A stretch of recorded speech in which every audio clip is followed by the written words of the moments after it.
సాధింపు చర్యలకు పాల్పడుతుందని PCC working president Mastan Vali మండిపడ్డారు. రాష్ట్ర ప్రభుత్వం షర్మిలకు భద్రత తగ్గించడంపై ఆయన ఆగ్రహం వ్యక్తం చేశారు. గుంటూరులోని జిన్నా టవర్ వద్ద ఉన్న గాంధీ విగ్రహం వద్ద కాంగ్రెస్ శ్రేణులు నిరసన వ్యక్తం చేశారు. ఈ సందర్భంగా మస్తాన్ మాట్లాడారు. తక్షణమే షర్మిలకు భద్రత పెంచాలని డిమాండ్ చేశారు.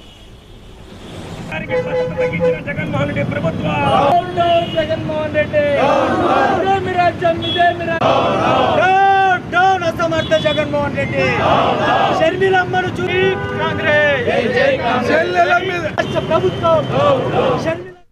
జిల్లాలో కాంగ్రెస్ పార్టీ ఆధ్వర్యంలో జగన్మోహన్ రెడ్డి ప్రభుత్వం షర్మిలమ్మ గారు కాంగ్రెస్ పార్టీ అధ్యక్ష బాధ్యతలు స్వీకరించిన తర్వాత సోషల్ మీడియా మాధ్యమాల ద్వారాగా షర్మిలమ్మని చెల్లెలని కూడా చూడకుండా అసభ్య పదజాలాలతో సోషల్ మీడియాలో ట్రోల్ చేయడాన్ని కాంగ్రెస్ పార్టీ తీవ్రంగా ఖండిస్తూ ఉన్నాం.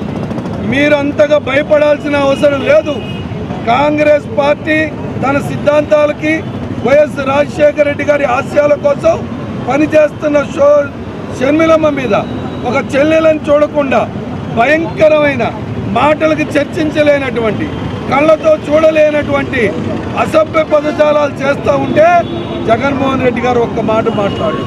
అధికారంలో ఉండి కూడా దాని మీద తక్షణమే చర్యలు తీసుకోలేనటువంటి పిరికి ప్రభుత్వం.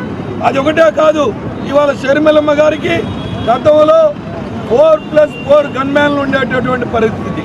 కానీ ఇవాళ షర్మిలమ్మ గారు జగన్మోహన్ రెడ్డి గారి వైఫల్యాలు, నాటి చంద్రబాబు నాయుడు గారి వైఫల్యాలు ఎత్తి చూపుతూ మీరు ఆంధ్ర ప్రజల గౌరవాన్ని మోడీకి ఎందుకు తాకట్టు పెట్టారు, మోడీకి ఎందుకు గులాంగిరి చేస్తూ ఉన్నారు, తెలుగు ప్రజల యొక్క ఆత్మ గౌరవాన్ని ఎందుకు మీరు తాకట్టు పెడుతున్నారని ప్రశ్నిస్తే ఆమెకున్నటువంటి భద్రతను కుదించడం అనేటటువంటిది చాలా బాధాకరమైనటువంటి విషయం.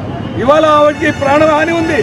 ఎక్కడ చూసినా కూడా వివేకానంద రెడ్డి గారి హత్య కేసులో వాళ్ళ బాబాయికి న్యాయం జరగాలని చెప్పి, సునీతమ్మకి వాళ్ళ కుమార్తెకి న్యాయం జరగాలని చెప్పి పోరాటం చేస్తున్న షర్మిలమ్మ గారి మీద ఇటువంటి అసభ్య